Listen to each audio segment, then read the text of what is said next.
Welcome to our training module from the National Immigrant Women's Advocacy Project at the American University for the King County Sheriff's Office regarding the U visa as a crime-fighting tool for you in law enforcement.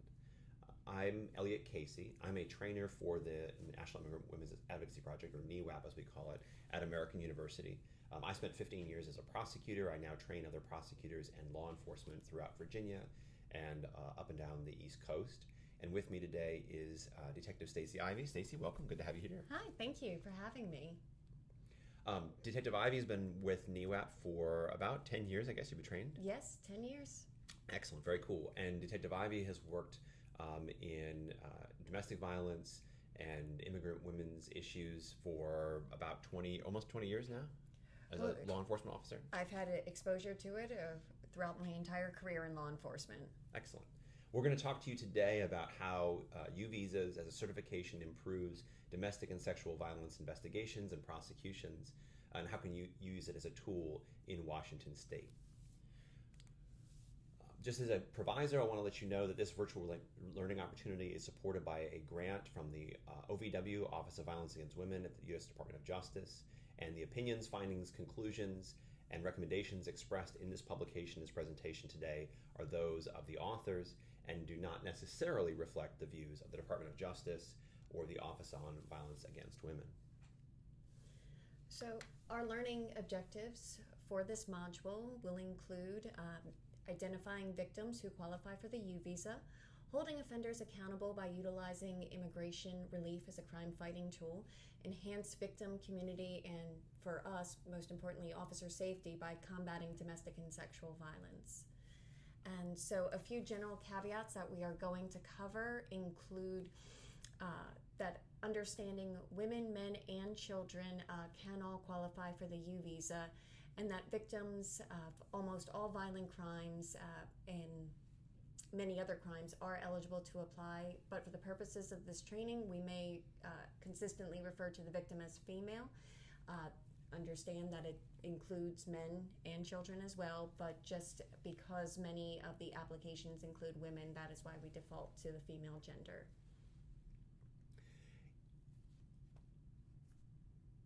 We just did that. Oh, yeah. Yes. Excellent.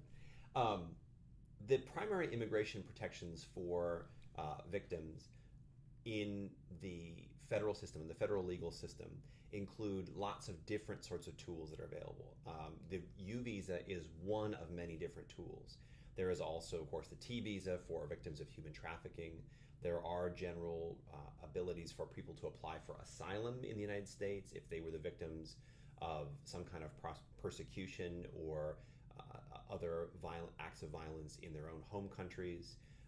There's all sorts of other legal protections under VAWA, under the Violence Against Women Act.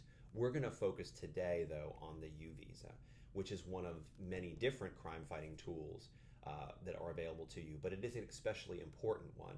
It was created for a humanitarian purpose, certainly, but also to hold perpetrators accountable, perpetrators who specifically target immigrant communities, immigrant victims. And the goal here of this program is to encourage victims to come forward and report abuse and report criminal activities, to therefore protect both them and their community. So the goals of the immigration relief are twofold. We want to have the relief be advantageous for both victims and for law enforcement. So the belief and result that we have seen is that the U visa does improve community police relations. It increases victim participation in investigations as well as prosecutions as well as convictions. It increases the reporting of crime so that law enforcement is aware of what's going on in their community. And overall, it just increases the safety of victims, communities, and our fellow police officers.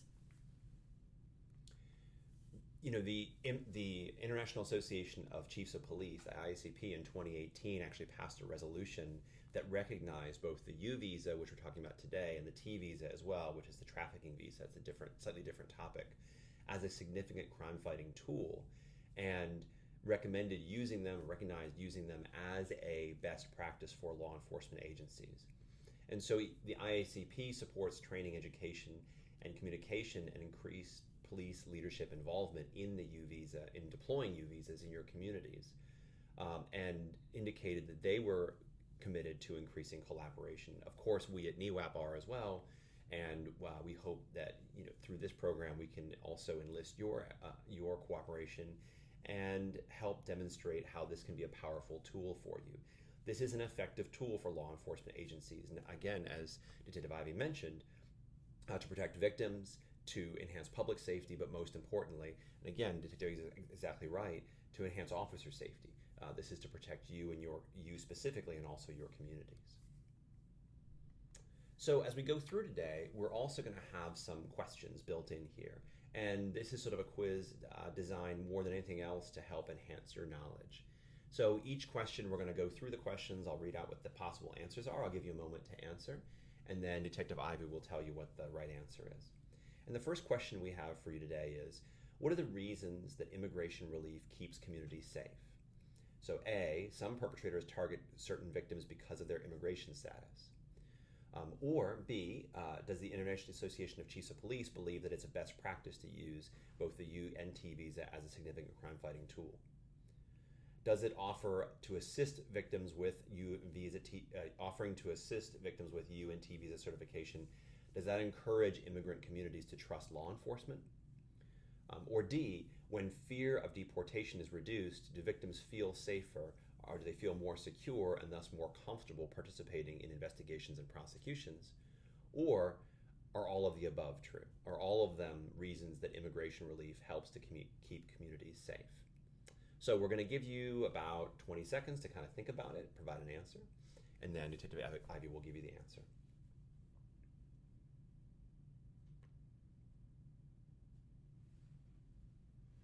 So put your pencils down. The correct answer is going to be E, all of the above. Yeah, absolutely. So there are all reasons why immigration relief helps to keep your community safe. So what is the U visa? Well, here's some fundamentals that you need to know before we get into the details. The U visa is a form of temporary immigration relief from removal from the country for somebody who lacks immigration status in the United States. And it grants you, if you're a recipient, a temporary 4-year stay in the United States. U visa is not a granting of citizenship, it's just simply protection from removal. And only 10,000 U visas are granted every year. It's a very limited pool of people who can get one of these forms of immigration relief. The application for a U visa requires a certification from a designated government official, and that's where you come in. A person who's seeking a U visa may come to your agency and ask you to provide a certification, which we're going to get into in some detail. And then you are responsible for deciding whether or not to certify that individual. That certification, however, which is the I-918B form, is only one part of a very much larger application that that victim is making. So that victim has to provide a lot of documentation, a lot of information to the Department of Homeland Security, United States Customs and Immigration Service, and the United States Customs and Immigration Service, DHS, will then do a very long, very involved, multi-year investigation to determine whether or not the person is in fact entitled to U visa protection. Your part of that, your certification, is but a very small part of that overall application. So we're going to talk a little bit about the U visa eligibility, what allows a victim to become eligible if they satisfy 3 eligibility components in their U visa application. The first is that the individual is a U visa victim in that they are a victim of a qualifying activity that we will discuss at a later date and time, hopefully in the next 10 minutes. The victim does possess information about the crime and the criminal activity occurred in the U.S. or violated U.S. law. The next obligation on the victim is their helpfulness, and helpfulness is qualified as has been, is, being, or is likely to be helpful in the detection, investigation, prosecution, conviction, or sentencing. It's very important to recognize that it's any of the above. It does not have to be all of the above. And it's also on the victim to document that they did suffer substantial physical abuse or mental abuse as a result of the qualifying criminal activity. And so we will cover more of the qualifying criminal activities very shortly. So the U visa process involves, for the victim, the first step is that they have to somehow be helpful in the, again, identification, investigation, or prosecution of that criminal activity. That's the first step for them. They have to be helpful in that way. And then they file for the U visa. And again, you have a small part in that. That's sort of certification. And then they go on the waiting list, essentially. And the waiting list is a relatively new process. There used to be another way that the Department of Homeland Security would handle this, but starting in June of 2021, just a few months ago, frankly, they started a new process where the victim who's applying for immigration relief, and the qualifying family members with that victim, if they have a pending bona fide petition, that is to say, filed within good faith and not with any fraud or deceit, the Department of Homeland Security is exercising its discretion on a case-by-case basis to grant, it could be employment authorization documents, could be deferred action on the person's removal proceedings. It is a temporary status that is granted by the Department of Homeland Security. And then after the person gets off the waiting list, so to speak, or Department of Homeland Security decides to exercise their discretion, then the person, again, could be approved for the U visa, which, again, is only temporary immigration relief. It's only a immigration relief up to 4 years. Throughout this process, there is a continuing obligation to provide assistance when reasonably requested by law enforcement. The person must assist law enforcement when requested to do so. And so this slide is a little hard to read. It's very long. The part that I want everybody to pay attention to here is that there is sometimes a belief, a false belief, a misconception that the U visa is granting citizenship, that somebody who gets a U visa, they're getting a citizenship. And that's definitely not the case. A U visa gives you that 4-year temporary relief from removal from the United States, but that process only is a first step in a very long, typically speaking nowadays, about 15 to 25-year process, at the end of which a person may be able to get citizenship. But throughout that process, the Department of Homeland Security is always going back and reviewing that application, reviewing that applicant again, making sure that person is still providing documents, the person is still acting lawfully, they're not committing crimes, they're not doing something that would disqualify them from their protected status. And then there's a path that they can follow that, at the end of 15, 20, 25 years, they could get citizenship, but the U visa is not the grant of citizenship. So what is the U visa certification saying? What it says, the certification is required evidence in the victim's U visa applications. USCIS makes the ultimate determination whether the victim will receive the U visa. We do not have a say in, as mentioned earlier, we do not grant it. We are merely one small part in a very long process. So signing a U visa certification simply means you are attesting to the individual is a victim of a qualifying crime. The victim has been, is, or is likely to be helpful. The information that the victim listed in the form is accurate, and we verify it to the best of our knowledge because we have direct knowledge or we have reviewed relevant records to affirm the information contained within the application. And we'll say it one more time, a U visa certification does not guarantee immigration status. It is not a promise. It is an opportunity for a victim to apply. So that brings us to our next question. So question number 2, which of these is not required for a U visa certification? And keep in mind, I'm talking about the certification here, not for the person to actually qualify, but for the certification that they're going to give to you and ask you to sign. A, that the victim is a victim of a qualifying criminal activity. B, that the victim has been, is being, or is likely to be helpful. C, that the victim suffered substantial harm as a result of the crime. Or D, the victim possesses information about the crime. So again, we'll give you a little bit of time to think of your answer, and then Detective Ivy will give you the answer.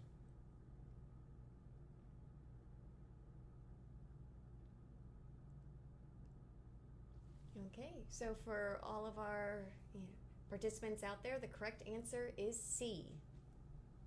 So C, the victim suffers substantial harm as a result of the crime, is not part of the U visa certification that you're required to sign for their Department of Homeland Security application. It is a requirement for Department of Homeland Security to investigate, but not for the certification.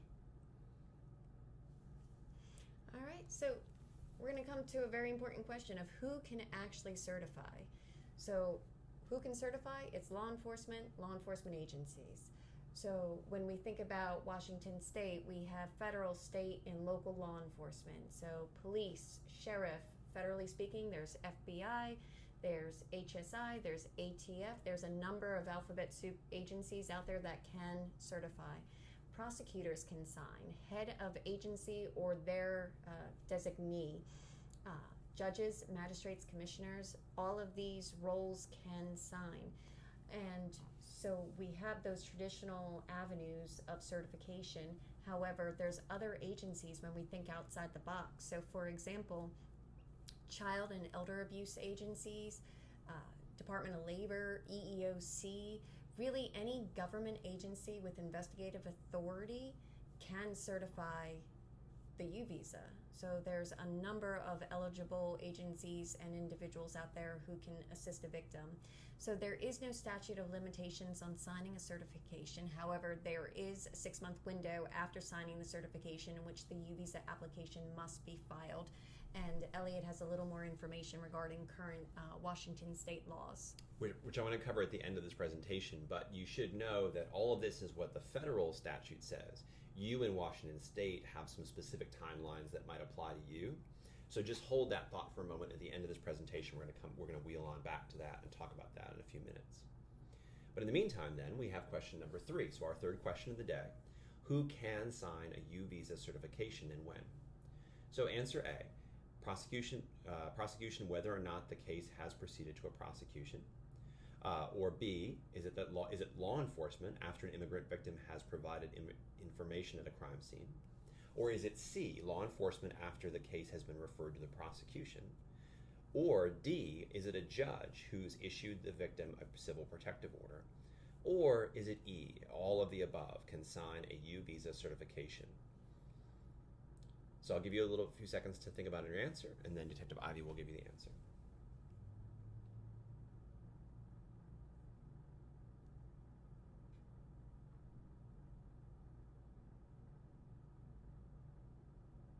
Okay, so the correct answer is E, all of the above.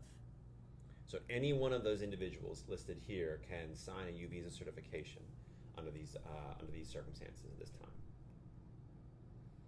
And again, that U visa certification, who we're talking about here, law enforcement, prosecutors, judges, even certain government officials, can certify or confirm that the victim satisfies these components.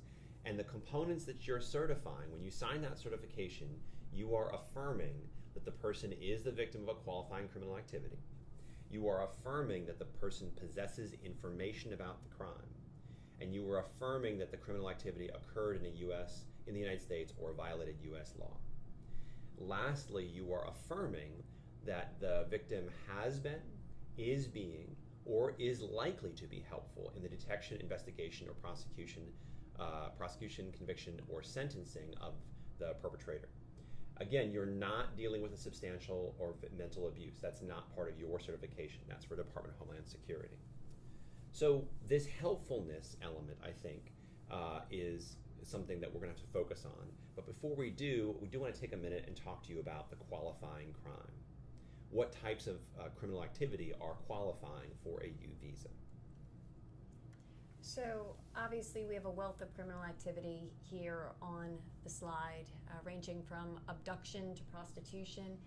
What's important to take away from this slide is that it is the attempt, conspiracy, or solicitation to commit any of those crimes or their similar activities. So for example, you might see domestic violence. I know in the Commonwealth of Virginia, domestic violence is not actually a charge code, but it is a genre, and we do have domestic assault and battery, and domestic assault and battery would qualify under the domestic violence umbrella. So please be mindful of any of these genres. If they are an umbrella for a state code, please educate yourselves on your codes that would qualify as criminal activities. So, and just to reiterate, commission of the criminal activity is not required. It could be the attempt or the solicitation thereof. And the qualifying criminal activity, once again, it does not have to be specific to the code as long as your codes fall under the umbrella. And so let's talk about additional applicants. So we know obviously there's a victim. Now it's important to understand that parents and guardians can also apply as an indirect victim only if the direct victim is a child under 21 years of age and or the direct victim is incompetent, incapacitated, or deceased due to murder or manslaughter. The indirect victim must demonstrate that they were helpful. So again, that helpfulness requirement is still mandated even by an indirect victim.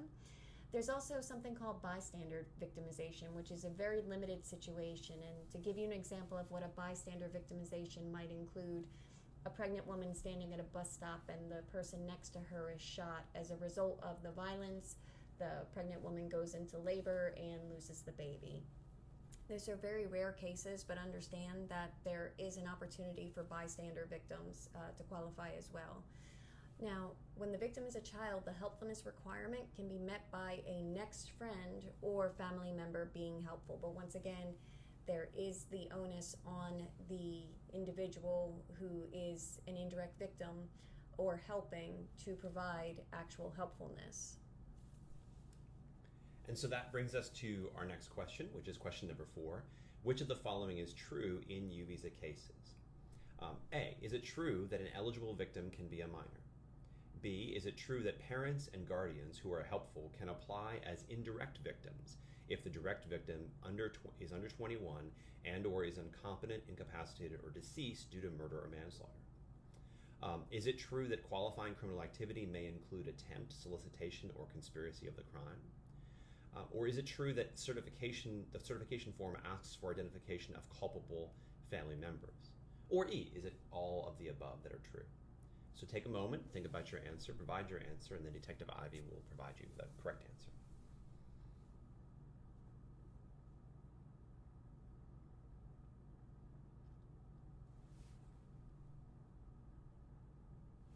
So for everyone out there, the correct answer is E. Once again, all of the above is true. So all of these are true statements about U visa cases. Now, the next question that comes up a lot is helpfulness. What does it mean to be helpful? What would it mean for a victim, for example, to be helpful in the detection, investigation, or prosecution of a criminal offense? And it is your responsibility to answer the question in the certification whether or not a victim, an applicant, has been helpful. The degree of helpfulness is determined by the totality of the circumstances. And the Department of Homeland Security regulations ask you, your certifying agency, to consider what is required of a victim in each specific case, right? How much you might require of a victim might depend on the facts of the case. The perpetrator in a particular case might be completely gone, may have committed the criminal offense, be unknown to the victim, be a stranger, have come in, committed the offense, disappeared. We don't know who the person is. It's no fault of the victim. They don't know who the person is. The perpetrator might be deceased. The perpetrator might be a family member and might walk right in and plead guilty, and there is nothing for the victim to do other than have reported the offense. Maybe all that's required is calling 911 and the person confesses immediately. Your agency has to complete a U visa certification as soon as you assess the victim's helpfulness. But you might make that assessment right at the beginning, in the middle, or at the end of a criminal investigation or criminal prosecution. It can still be ongoing. In other words, you don't have to wait for the criminal prosecution or investigation to be over to determine helpfulness. Again, the definition of helpfulness is that they have been, are being, or is likely to be helpful. So it contemplates that you might make the certification very early in the process because they have been helpful by calling 911 and alerting police, for example, to the activity, and are likely to be helpful in the future. And they have to be helpful in one of these ways, either detecting the offense by calling 911, investigation by making a statement to the police, prosecution by showing up to court or talking to the prosecutor. Conviction by, again, coming to court and then the person sees that they actually came to court and so they plead guilty. Or it's sentencing, maybe providing a victim impact statement. And even if they're likely to provide a victim impact statement, that might be sufficient for that person to be deemed to be helpful.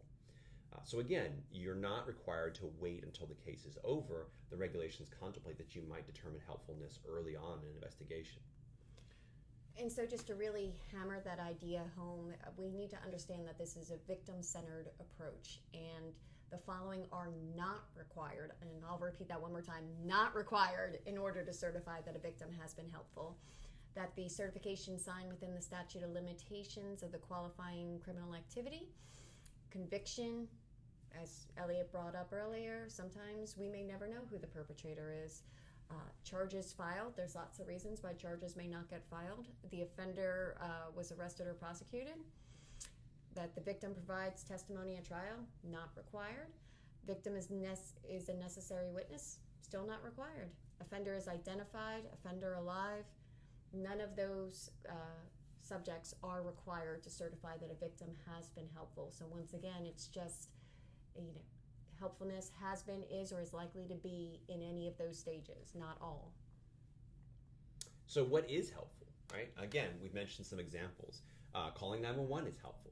Having a rape kit performed might be helpful. A victim perk kit might be helpful. Providing a description of the offender. They may not know the offender, but they can describe them to you. That can be helpful. Allowing photographs to be taken of injuries, of a crime scene can be helpful.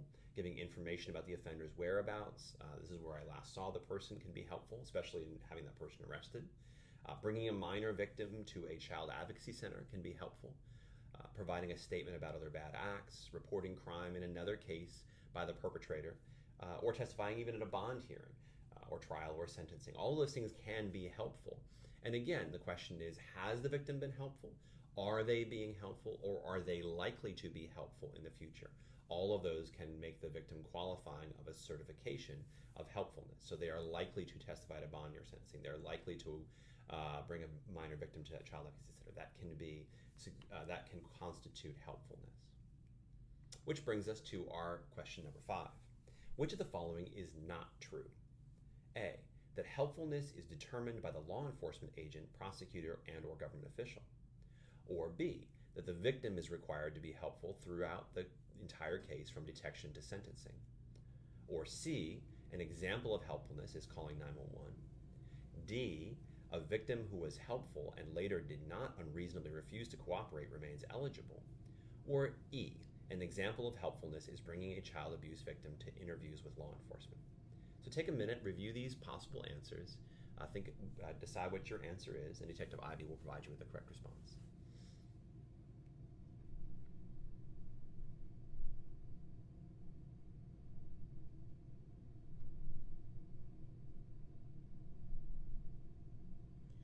So the correct answer is going to be B. Victim is required to be helpful throughout the entire case from detection to sentencing is not true. Excellent. And so again, helpfulness has been, is being, or will be helpful. And so you may have a victim who for lots of reasons does not cooperate throughout the investigation. That's not required by the regulations. It's not required by the U visa process. And so we're going to take a second here and talk about 2 distinct requirements. So as we've tried to hammer it home, helpfulness for the certification before filing the U visa. So this is the application process. Again, has been helpful, is being, or is likely to be helpful. And again, the key word in that section is or. Detection or investigation or prosecution or conviction or sentencing. We can't stress that enough. However, cooperation is a requirement after the filing of the U visa and permanent residency process. So there is an ongoing obligation on the victim to provide cooperation or assistance. However, the cooperation or assistance must be reasonably requested by the law enforcement and or the prosecutors. However, victims may show that the refusal to cooperate or assist was not unreasonable. They may have had a very valid reason for not cooperating, and we'll cover those in just a moment. But it's important to understand the requirement is was the request unreasonable? And if it was, then that's a different story. However, if it was reasonable and understanding, then we can move forward in a different progressive path. And so again, your certification doesn't require you to prosecute. Your certification doesn't require a conviction. So the certification deals with the helpfulness. But Department of Homeland Security, when they make their own investigation into the cooperation by the victim, they do require the victim to cooperate from filing to receipt of the U visa until the person receives lawful permanent residence, which again is many, many years, right? It might be, it's certainly even greater than 4 years after the person receives their U visa. And the requirement to cooperate is modified when the victim's refusal is reasonable. So you look at the totality of the circumstances, right? Is the request for cooperation reasonable? What did you ask the victim to do? And if it was reasonable, was the victim's refusal unreasonable? And think about the reasons why a victim might not choose to come to court, might choose not to cooperate with law enforcement, not call you back, not testify. And there might be legitimate reasons, frankly, reasonable reasons. And you can go through them yourself. We've all known victims who've made a decision not to come to court or not to testify because they were afraid for their life. They were afraid that their children were going to be hurt or abducted or taken away. And that's not a determination that you have to make. That's a determination that the Department of Homeland Security will make. They will do an investigation. And you may never know why your victim never came to court. In the U visa process, however, the victim will need to explain to Department of Homeland Security why they didn't come to court. So, you take a look at, you analyze it from the victim's point of view. Does the victim have a good reason for saying no to your request? Maybe they're in danger. Maybe they didn't understand the request. They didn't get the subpoena to come to court. They were intimidated. They were threatened.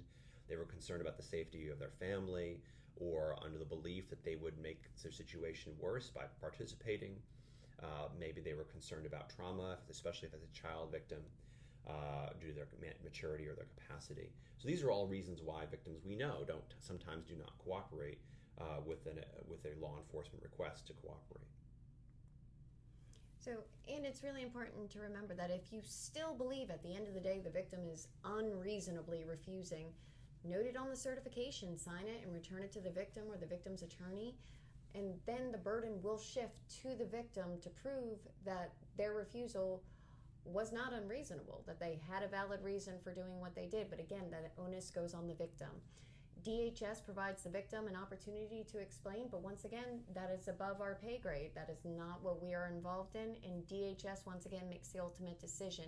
And it's important to recognize that in the certification process, yes, you can sign and say that you believe the victim is unreasonably refusing, but it's also important to remember that throughout the U visa process, if you believe that the victim unreasonably refuses any request throughout the investigation while it's ongoing, you can always notify DHS and let them know that the victim has demonstrated unreasonable activities, refused to comply with reasonable requests.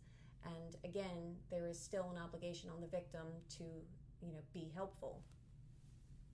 So that brings us to question number 6. When does the victim's duty to cooperate end? A, once the victim receives a completed and signed U visa certification and files their U visa case. B, once the criminal case goes to trial. C, the victim may not unreasonably refuse to cooperate until they become lawful permanent residents as U visa holders. D, once the U.S. Customs and Immigration Service, Department of Homeland Security, approves of the victim's U visa application. Or E, once the perpetrator is convicted. So examine these possible answers, pick your answer, and in a few moments, Detective Ivy will give you the correct answer.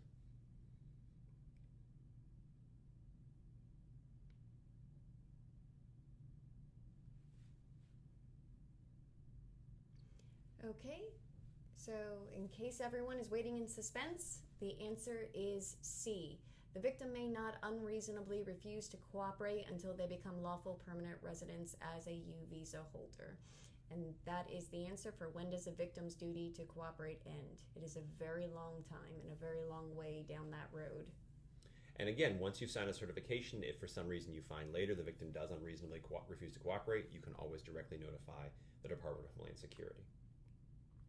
So in Washington State, you have some statutes that govern how you are directed to respond by the state of Washington to a application for a U visa.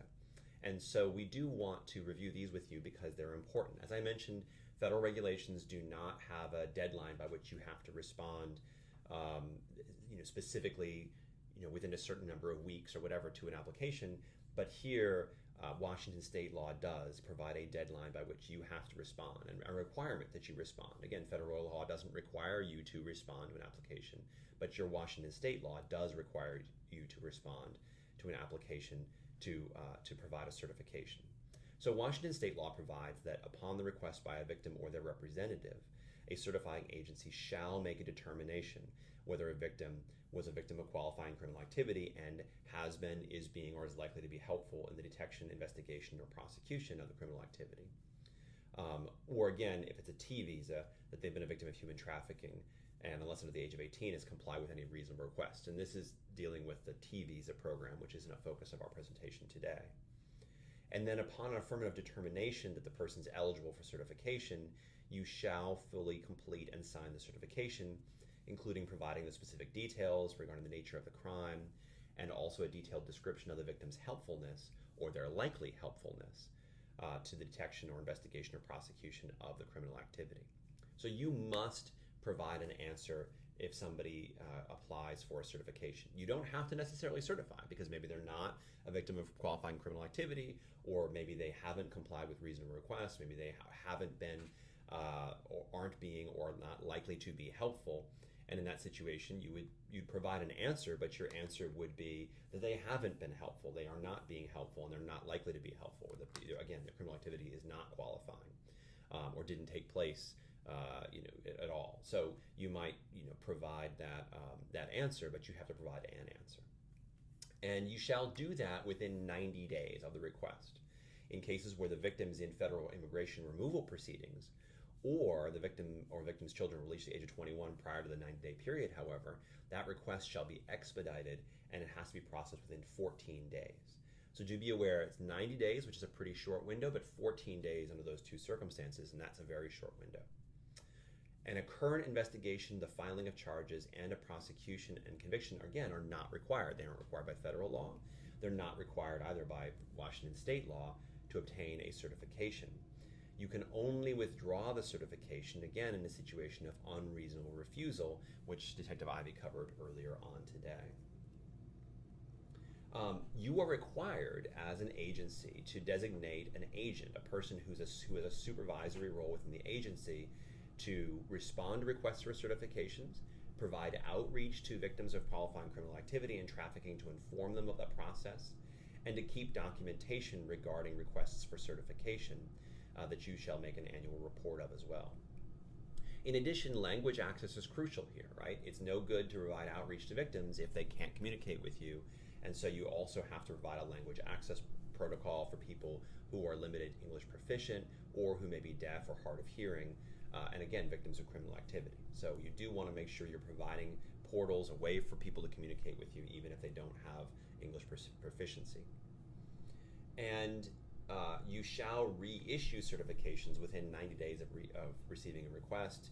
You shall not disclose personal identifying information or information regarding the citizenship or immigration status of a victim who comes in unless required to do so by federal law, court order, or the victim's own written authorization. And Washington State's Criminal Justice Curriculum Commission shall develop and adopt a minimum standards for this. That's required by state law for the training, and I think this program provides certainly a step towards that kind of training. Yes. So we're going to briefly go over what's available in the King County Sheriff's Office U-Visa/T Visa program. So current program services include the processing of the UNT visa certification request for victims of qualifying crimes who reported the incident to the King County Sheriff's Office.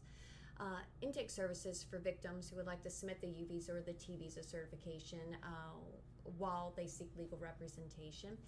Refer victims to agencies that provide legal representation on the U visa and T visa immigration matters and efforts, and provide outreach and education to the community regarding U visa and T visa certifications, which is really crucial because we want the information out there, because when the victim knows that it's available, it can very well likely increase the communication between the community and the law enforcement agency. And so the program manager will review all the requests and provide recommendations for approval or denial of the certification. And certification requests that are recommended for approval will then be forwarded to the sheriff for the final review and signature. And so what's really important and frankly amazing about King County Sheriff's Office is that ultimately King County Sheriff's Office is responsible for handling certification requests from a variety of unincorporated King County towns and cities and partners that are within the King County jurisdiction. So there's a number of them. Town of Beauart's Village, City of Burien, City of Carnation, City of Covington, City of Kenmore, King County International Airport, City of Maple Valley, and you can see on the slide, it goes all the way down to the City of Woodlandville.